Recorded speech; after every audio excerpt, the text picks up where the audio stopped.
Hi ladies, I'm Pidge. And I'm Moen. Welcome to the Night Shift Court podcast. We are two shift-working fantasy book lovers and love nothing more than leaving reality behind for a bookish adventure.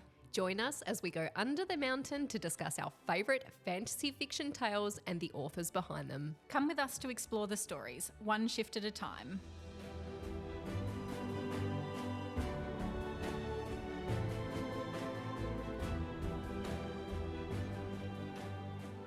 Hi ladies. Hi! Hi. Go. Welcome back. I say this every time, like it gets better and worse. Yep. Agreed. I'm so sorry for your ears, but I can't stop now. It's a thing now. It's a thing, you know, like everyone else has a thing. This is my thing and you can take it or leave it, but I hope that you take it. I support you. And treasure it. So this is episode 16 of A Court of Mist and Fury. Please, please, please, if you're not up to this, there are spoilers. We are doing our best to sort of triage them, if you like, so that we don't give the entire series away, but we're getting heavy. And last episode, we finished off at a really spooky chapter with one of your favourite characters, the Weaver. Love the Weaver. So Feyre's found the item that she was meant to go and track, and it ended up being a ring. It's a ring, yeah. She picks up the ring and the Weaver stops singing. And then now the door slams shut. Yeah. And the Weaver actually turns towards Feyre. So remember, her back was to Feyre this entire time. So Feyre gives a description about what the Weaver actually looks like from the front, and it's awful. It is awful. It's worse than the surreal. Yes. 100%. Again, I always think to myself, she looks dehydrated. Everyone in this series, everyone who's bad looks dehydrated. Yeah. So anyway, she has two rotting black pits instead of eyes, so that's why she's blind. Yes. Her lips are like deep, dark lines around a hole of jagged stumps of teeth. And Feyre thinks that's because she's been busy eating bone, so her teeth are all like chapped and, cut off and worn down from the bone. Oh, gross. And the door indeed slams shut and Feyre's stuck inside. Yep. So obviously everything's enchanted in this cottage. And Feyre's like, oh, fuck. So she's grabbing at all of these different places to try and see if she can get out. She's trying the door. The door is shut. She's prying at the windows. The windows seem to be made of glass but not penetrable. So she's in fact locked in this place and she's like, how am I going to get out? She knows Rhys is out there somewhere, but she doesn't think about that at all. Well, she doesn't. She does think before she goes in that he didn't say if he would intervene if she was in like mortal peril. Yeah. So she's actually not really sure. No. All she knows is that he said that High Lords are not to interfere with her. That's right. So she takes that as if she's alone. That's right. Instead of kicking into gear with her power and knowledge, she goes into like flight mode, Panic. Basically. Yeah. Absolutely. Magical panic attack central. Yes. Yeah. But she does manage to grab a candle and chuck it, and subsequently a fire breaks out. Well, it lights the yarn actually catches fire, which confirms what that yarn is actually made from. Yeah. Yeah. Let's not discuss. Yeah. I mean, she's living her best life, the Weaver. Yeah, she is. This entire chapter nauseates me because actually, no, let's not even explain why it nauseates me. It just does. Fair enough. So Feyre has a bit of an awakening moment though after her panic, that she realises that she is strong. She is a survivor. Yes. She's survived worse than the Weaver at this point. Yep. And she decides to be smart and to think about a way out. Yeah. And she sees fireplace. the exit, which is the same exit that Santa would have chosen, which is up the fireplace. Yeah. Instead of being coated with soot, it is in fact coated with something else. Fat. Yes. Yeah. And hair. Yeah. Oh. Which again, similar content to the yarn that is currently burning down the Weaver's cottage. Yep. So she gets stuck in the fireplace and she throws a brick at the Weaver's head, which is such a childish thing to do, but you know. Whatever works. Yeah, it works. She is able to get out eventually. Yeah. She runs and jumps off the roof of the cottage onto a tree, and then she keeps tree hopping essentially until she gets far enough away that she can't hear the Weavers screaming anymore. Yes. And she finds Rhys lounging in typical Rhys fashion on a tree. I would lose my shit at this point at Rhys, because I'd be like, fuck you. You didn't want to help me. I am dying over here. I'm covered in fat and hair. Yeah. And like the thing that got me was when she was clawing her way up and she's like, oh, I broke all my nails and they're all bloody and stuff. I actually I viscerally reacted as I was reading and listening to this. Yeah. So Rhys cares not for Farah's feelings. No. He just like shushes her, which if anyone knows anything about women, we Don't. hate being shushed. Do not shush us. Shush, shush, shush, pop. So he shushes her and then like grabs her hand and winnows her away. But he doesn't just winnow her to Valaris. He winnows her into the middle of the air and then goes into like a free fall and then catches her and they land on a balcony in the House of Wind. Yep. But I just love that he doesn't just winnow to the balcony. I know. He's got to like let her free fall in the air. Yeah. The arrogance. Yeah. But also love it. Yeah, yes. Absolutely love it. Yeah. They land on the balcony and Amren and Cassian are in the middle of some sort of argument between the two of them. Yes. And again, Amren's coming out with the goods. She looks at Farah, like looks at her up and down. She's like, you smell like a barbecue. Yeah. And what's even funnier is that, so like if you think of a barbecue, you think of meat, right? Yeah. But to Amren, Delicious. hair and fat smells delicious. So she's probably like, in our head when we read it, we're like, ew. But she's Yes. probably like, you smell like a barbecue. Exactly. Oh my goodness. Farah sees herself in the mirror and vomits. She's an easy vomiter, this She one. is. She's She's an got easy a very, vomiter. very delicate upchuck reflex. Yeah. So she vomits and Amren like waves her hand and it disappears and she's clean-ish. She can feel the residue. Oh. But Anyway. she slams the ring on the table. She's obviously very upset and she says to Rhys, well, why did the Weaver have this? And as I mentioned last episode, he said it was his mother's ring given to the Weaver for safekeeping so he wouldn't waste it. Yeah. More to come there. Feyre is having the realization now that she needs to know how to fight because she's sick and tired of feeling sick and tired. Yeah.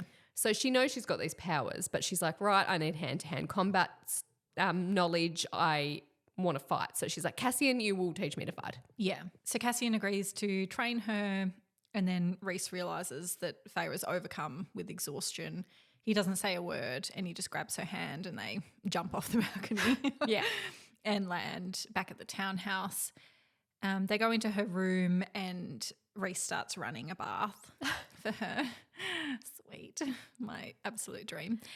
He asks her about her other gifts. So he says, you know, you're willing to train with Cassian for your physical gifts, but what about your other gifts that you've been given? And she's like, oh, I think we'd tear each other apart. And he's like, yeah, absolutely, we would. He asks her to try and see into his mind and she tries and fails, but he lets her in anyway. And he actually shows her a scene of a time when Ianthe was in the Court of Nightmares. Yeah. And it sort of opens with Ianthe on Rhys's bed and he walks into the door and sort of shuts the door behind him. She's on the bed naked trying to seduce him essentially. And he's saying like, no, that's, you know, it's Not gonna happen. It's not for me. Yeah. And she's all like, you know, our children would be really powerful and think of the alliance we could perform and you know, blah, blah, blah, blah, blah. She gets out of the bed and like saunters towards him. Sachets, you might say. Sachets, yeah, towards him. And she like reaches out to try and grab him and like bold bold.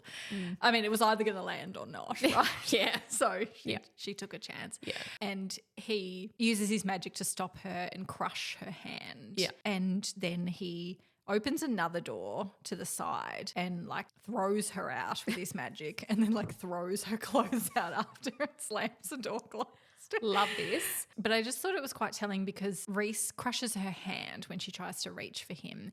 And I will give this spoiler away that later in the next book, Feyre actually uses the same tactic with Ianthe. So we'll talk a little bit more about that later. Love that. Yeah. Yeah. The actual imagery ends and Rhys talks to Feyre and gives her a bit of a lecture around walking into someone else's mind without holding the way open because people with their gifts can hold you within their mind and make you their willing slave. Yes. Anyway, Rhys leaves, disappears, and Feyre has a bit of a revelation before she gets in her bath, which is that she's now got the title of Certified Book Tracker and that she believes that title to be better than the title of Party Planning Wife, which was what she had at the Spring Court. Amen, sister. Yeah.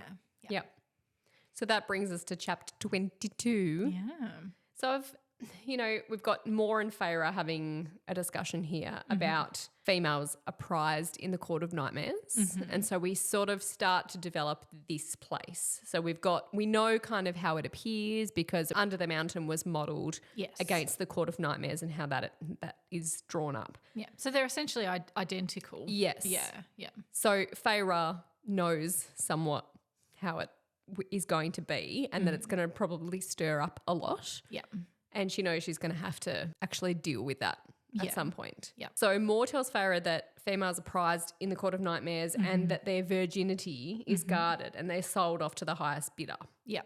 Moore was born stronger than anyone in her family and her first bleed was at 17 and her power awoke in full force. So you kind of get that notion of when you become a woman, which as we know, it's when we start our period, that's when our powers come into play. Yeah. And I say our powers like I'm in this book. That seems to be a bit of a theme though, right? With the Illyrians as well. That's that was right. when they clipped the females' wings. Yeah. So every ruling family saw her as a prize mare and her family were happy that they could have their pick of an alliance basically. Her story is quite long and awful really and she basically she's not ready to tell it in full. Yeah. And so far as like, okay, well, there's more to that story. Yeah. What I think is really interesting is Moore has mentioned here that she was born stronger than anybody else.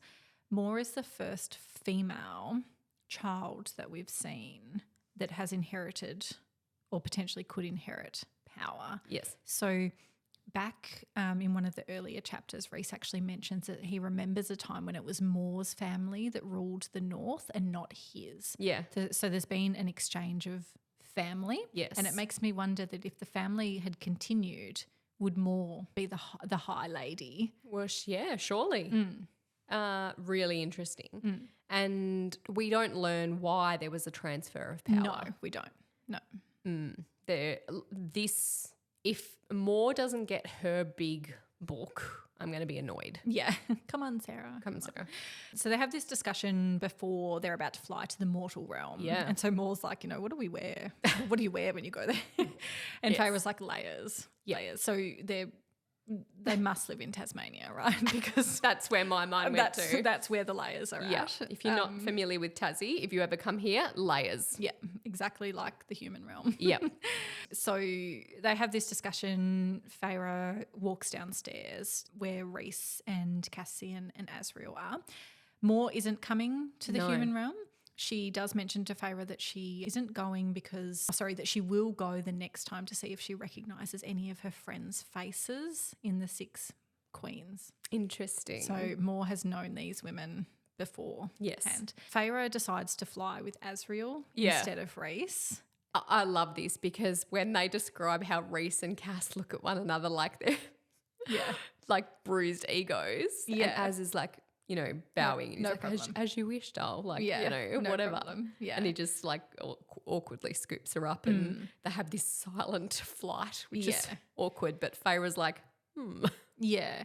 Look, I think that this is one of the first points where Feyre she doesn't verbalise it, but I think she starts to recognise her feelings for Rhys. Yeah. So she tries to distance herself 100%. from that. So she has this revelation that maybe Rhys isn't what she thought he was and he's got all this good about him and blah, blah, blah. And she doesn't want to tempt herself by like putting herself in a situation alone with him. So she decides to fly with Asriel. Yeah. I think she doesn't decide to fly with Cassian because Cassian would probably ask her outright and be like, Hey. WTF. Whereas she knows Asriel will just shut up. Yeah, that's actually really fair. She's picked quite well. Yeah. And, yeah. well, you know. Well, they do talk on the flight. So they go, they're flying to the wall. And actually just before they leave, when they have to winnow to the place where they then fly. Yes. So Farah looks at Rhys and she's like, don't let the wind ruin my hair. And he just like snorts. Yeah. Which is so Rhys. But also really the human side of him. Yeah. Love it. Yes.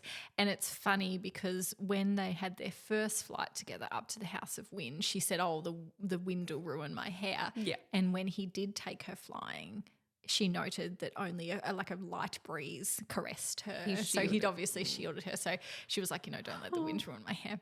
But her and Asriel do have a little conversation together about probably something that's important to her and what she needs to hear. So she admits to Asriel that she doesn't really know where she belongs anymore. So she can see the Spring Court lands, like far off where they are flying because it's the closest court to the wall. That's right. So she sort of thinks about the Spring Court and she's like, I don't really know where I belong anymore. And Asriel said that sometimes he feels the same and he's very, very old. Yeah. Very interesting. I'm so interested in him as a character and like where, hopefully the next book. Yeah. Well, that's actually the first conversation that they have together, Farah and Asriel. Yeah, Interesting. Their first alone conversation. So they arrive at the manor, I suppose we'd call it now. It's definitely not a hovel. No. And the estate. The estate, that's right. Yeah, for all intents and purposes, it's pretty well manned. There's quite a lot of staff. And they ring the doorbell and Rhys uses a glamour to hide him, Cass and Az. Farah takes her hood off. Or no, before that, the housekeeper opens the door. Mrs. Laurent, thank you. She opens the door and she can tell. She's like, Farah's got that fae glow about her. So she opens the door just a smidge and Farah's like, I'm here to see my sisters. And Mrs. Laurent is like, abso-fucking-lutely not. Yeah. But Elaine comes to the door and she's all teary and stuff. And then she's like, and then Nesta sachets in from down the stairs behind them and they end up letting Farah in. Nesta tells Mrs. Laurent, make the tea. Yeah, she's like, you will do this. So they all go and sit down and Farah takes her hood off to reveal her ears and her obvious fae appearance. Yes. And they're both quite speechless. And she tells them everything, right? She sits them down. She tells them what happened under the mountain, what happened with her and Tamlin, the fact that she died, she was remade, and now she has powers and she's living in another court. Yes. She tells the full story. Yep. And she basically leaves nothing unturned because she knows Nesta and she knows Nesta needs the details. Yeah. She even goes down to saying why they're here, that they need their help, they need to establish a base because they're looking for a book from the Mortal Queens. Yeah. She also tells them that she needs them to be welcoming of other high fae. Doesn't really give much away until the Bat Boys actually enter. Well, Nesta says no to begin with. She's like, no, absolutely not. That's right. Find somewhere else. But it's Elaine that convinces her by saying Farah gave and gave and gave for years, which is Elaine's first acknowledgement of what Farah did. I love this particular chapter because I love that I was hoping when I read the series for the first time that we would see Elaine and Nesta again. Yeah. Personality proof Elaine and Satan's apprentice Nesta. I love her. Yes. Essentially Nesta eventually agrees. Yeah. They send the servants away. Yeah. And there's a knock at the door. Yeah. So Elaine basically chucks money at everyone to get the fuck out. Throwing coins Yeah. at them. And then there's these three huge, delicious men with wings. Well, the two of them have wings. Rhys is mysteriously tucked away. Yeah. He's put his And mask back on. He has, yes. The thing that's hilarious about this next bit is that Farah's like, fuck, I didn't think about how they'd sit on the chairs because they're like trying to navigate their way around the With the human chair wings. with their wings. Yeah, And she's like, well, yes. it'll be too late now if I go and get them stools. So they just, they have to just deal with deal it. with it. Yeah. I love when Elaine is throwing the coins at the staff. Rhys like pops up and he's like, oh, you'd think they'd been told that the plague had befallen the house. That they're all like running and scattering. Love. When they arrive, when they actually walk in, Nesta subtly angles herself in front of Elaine and puts a fisted hand behind her gown like she's ready to punch someone. Calm down, Nesta. Right. But Feyre describes them as they were enormous, wild, rough and ancient. Yeah. Which was, just, again, such a great description Love it. of them. Yeah. So they all sit down to have dinner and Feyre describes all of the seasonal dishes that would have been like what they would have tidied up at the end of the season and that they all sit down to dish themselves up and they begin to eat and Feyre immediately describes the taste as ash in her mouth. And which she wasn't expecting. I think she'd forgotten. Because it looks great, right? And she said once this would have been like delicious and flavoursome and now it's disgusting. Yeah. And then they start to have a discussion and basically Cassian is sizing Nesta up and there's hostility in the air. And Cassian tells Nesta she allowed her sister to risk everything every day to feed them, right? And he basically throws it in her face. Yeah. That, how could you as the eldest put yourself in a place of safety while Feyre risked her life every day? Yeah.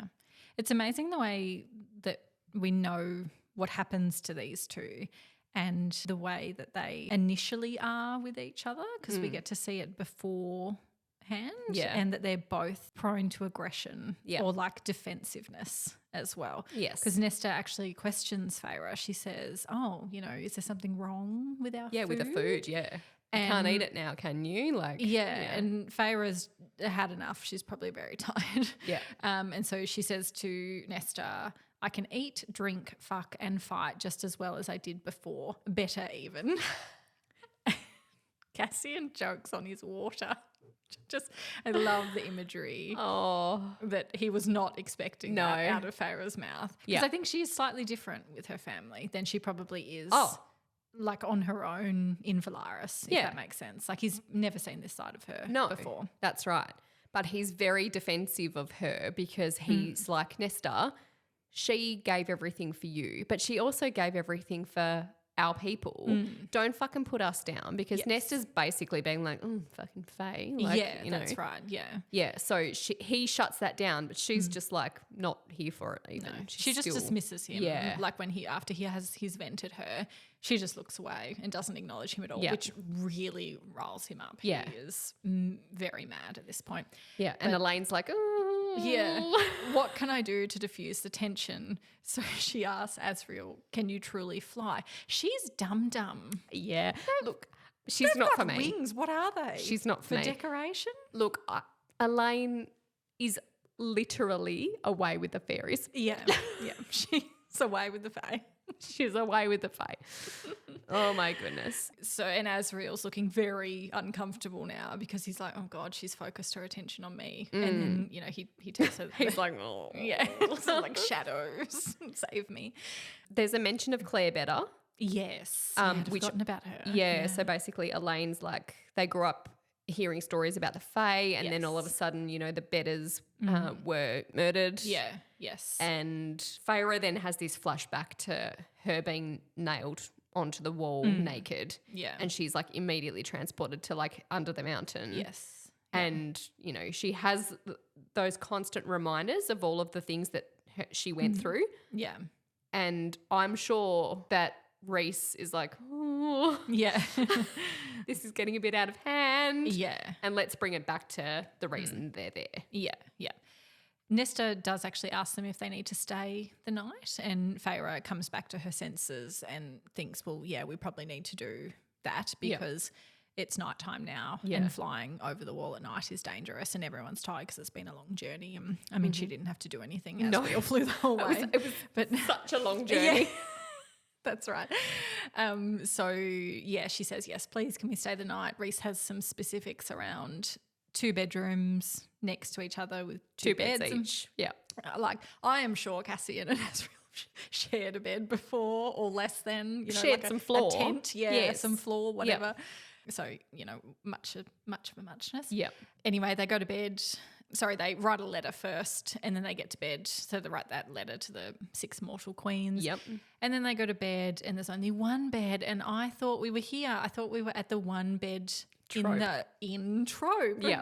But no, Rhys snippety snaps his fingers, which is convenient because he doesn't snap his fingers at another point. Yeah, that's exactly right, actually. Anyway. Cheeky sausage. Yeah. So he snaps his fingers and like a little portabed pops up. A little roll away. Yeah.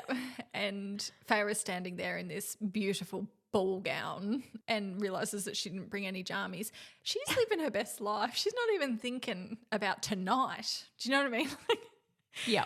Do you ever go on a trip and think, I could potentially have to stay the night and therefore I better pack a bag? I have a confession. Go ahead. Today, whilst I was in the bathroom doing my business, I was thinking about the fact that I have to pack to go overseas in 6 weeks. Yeah, there you go.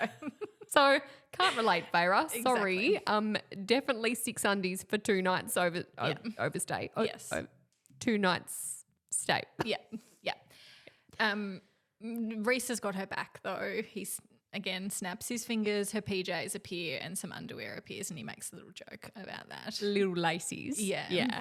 They go to bed and it's really sweet. So he's warmed the bed and she comes and gets in and she says, thanks for warming the bed. I love this so much. Which is really sweet of him. And they have a little conversation in the dark and he asks her about her birthday, which is interesting because he just asks it out of the blue. Just randomly. Yeah. And she tells him that it was on winter solstice. And he was like, well, I don't remember you saying anything about it. And she was like, oh, I didn't. And like my mother always told me I was weird for being born on the longest night of the year. And so, I just didn't bother. And we had actually talked about that in an earlier episode about that she was already got all the engagement presents and that's right. the presents for being the curse breaker and She then with the didn't want wedding it. coming up that she didn't actually even mention her birthday when she was at the spring court because she didn't want more presents essentially. So I wonder if that was her motivation, that she didn't want them to get her any presents more or Rhys to get her any presents at all. Yep. And Rhys makes a little jokey about that he'd love to stay longer to see who would be left standing out of Cassian and Nesta.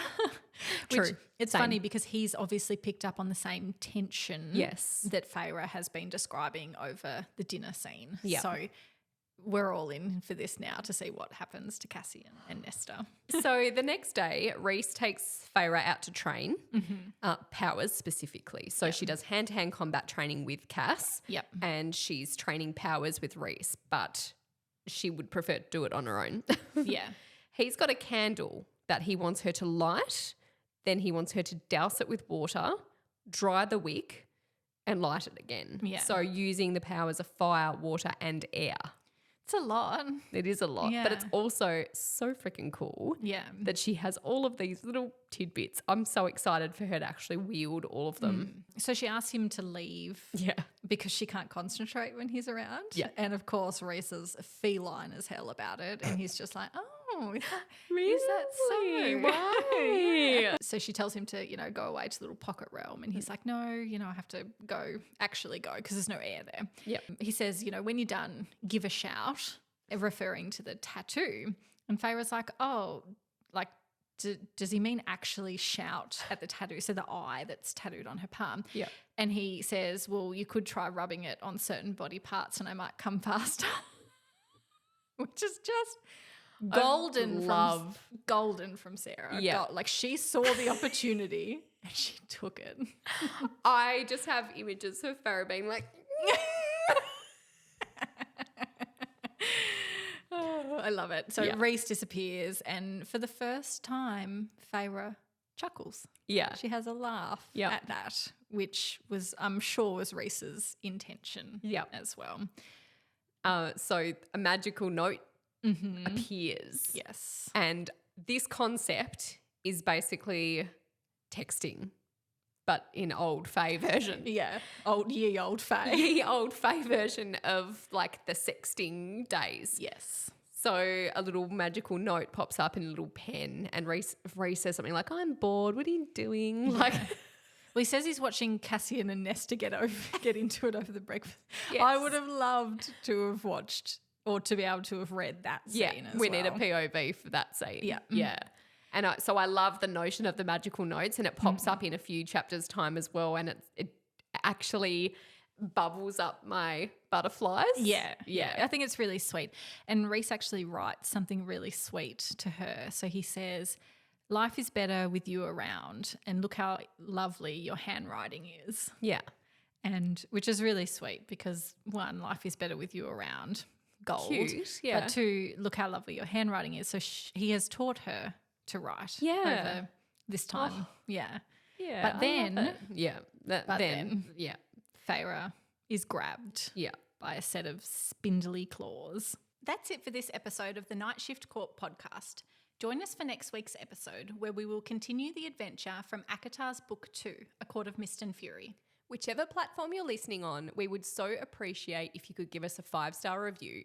You can follow us on Instagram and TikTok at The Night Shift Court. I hope the night is kind.